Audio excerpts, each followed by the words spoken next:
नमस्ते दोस्तों, आप लोग का स्वागत है आपके अपने चैनल पे। तो आज मैं बताने वाली हूँ सीटेट और जेटेट का जो इम्पोर्टेंट टॉपिक्स है उस सब के बारे में मैं डिस्कस करूंगी और उसका मैं एसएसटी बताने वाली हूँ। एसएसटी में जो फर्स्ट टॉपिक है वो प्राचीन इतिहास है और प्राचीन इतिहास में आप लोग को मैं फर्स्ट टॉपिक बताऊंगी पूरा पाषाण काल। आखिर पूरा पाषाण काल क्या है? पूरा पाषाण काल से पहले मैं ये बताती हूँ कि पूरा पाषाण काल का अर्थ क्या होता है। तो पूरा का अर्थ होता है पुराना और पाषाण का अर्थ होता है पत्थर। तो समझ में आ गया कि पूरा पाषाण काल है वो पत्थर से रिलेटेड था।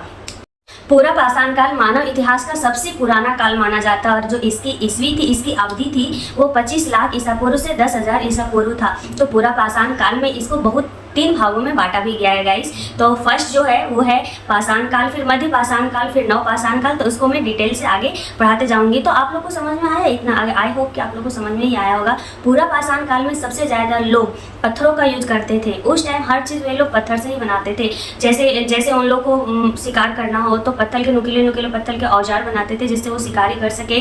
और अगर उन लोग को खाना तो वे लोग पकाते नहीं थे क्योंकि उस टाइम ना आग का निर्माण नहीं हुआ। तो उन लोग को आग के बारे में जानकारी ही नहीं थी। तो धीरे धीरे जैसे जैसे बढ़ते गए वैसे उन लोग को जानकारी भी प्राप्त होते गई। वे लोग बिना कपड़ा का रहा करते थे, पत्ते के कपड़ा पहनते थे और वे लोग झोपड़ी या गुफा के नीचे रहा करते थे। ऐसा था उस टाइम का समय। तो चलिए आप लोग को डिटेल्स में बताती हूँ और डिटेल्स में बताती हूँ। फर्स्ट जो टॉपिक है वो है पूरा पाषाण काल का। तो चलिए आप लोग को बताते हैं गाइस।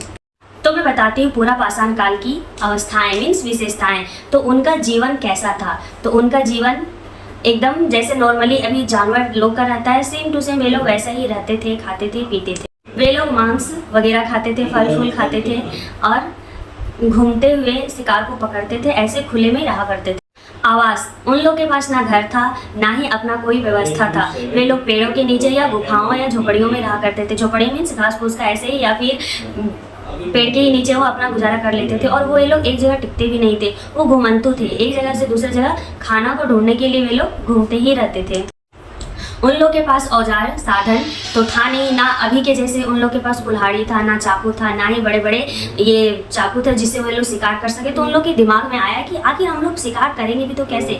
तो वे लोग क्या किए, पत्थर तो जानते ही थे, तो पत्थर का ही छोटा छोटा भाग करते थे, नुकीला बनाते थे, ऐसा बनाते थे ताकि आसानी से शिकार किया जा सके। उसी से चाकू टाइप का बनाते थे, खुरदुरा बनाते थे जिससे मांस शिकारी को पकड़कर मांस के टुकड़े किया जा सके। तो ऐसे उन लोग अपना जीवन व्यतीत करते थे।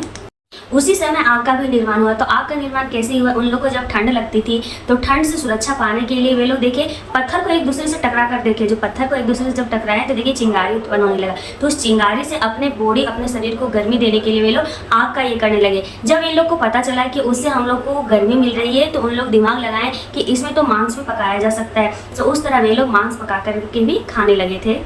अब पूरा पाषाण काल के चरण हम बताते हैं आप लोग को। तो फर्स्ट जो चरण था, पूरा पाषाण काल को 3 चरणों में बांटा गया था। फर्स्ट था निम्न पूरा पाषाण काल, सेकंड था मध्य पूरा पाषाण काल, थर्ड था उच्च पूरा पाषाण काल। तो निम्न पूरा पाषाण के काल के साथ क्या हुआ था? सबसे प्रारंभिक चरण था, उस टाइम पत्थरों के बड़े बड़े पत्थर के चट्टान थे। मध्य पूरा पाषाण काल में बड़े पत्थरों से छोटे छोटे औजार बनाए गए जो काफ़ी ज़्यादा अच्छे थे और शिकार करने में भी उन लोग को सुविधा होने लगी थी।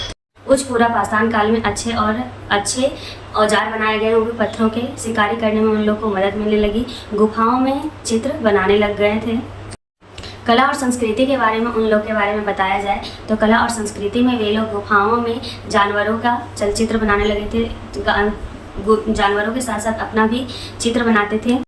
भारत में सबसे प्रसिद्ध और फेमस चित्र जो मिला है वो भीमबेटका और सेला श्रेया में मिला है। इन चित्रों से ही उस समय की जानकारी मिलती है। पूरा पाषाण काल का महत्व, तो पूरा पाषाण काल के समय में ही पत्थरों का खोज हुआ, चित्रों का महत्व समझाया गया। उसी टाइम से ये चित्रों का खोज मिलता है, औजार मिलते हैं, आग की खोज हुई और जैसे जैसे ये काल बढ़ता गया और सारी चीज़ें की विकसित होती चली गई। तो आप लोग को ये छोटी सी वीडियो कैसी लगी कमेंट करके ज़रूर बताइएगा। एंड मिलते हैं नेक्स्ट वीडियो और नेक्स्ट टॉपिक के साथ। अगर आप लोग को अच्छा लगा होगा तो जाने से पहले मेरे चैनल को सब्सक्राइब कीजिएगा। Tata bye bye.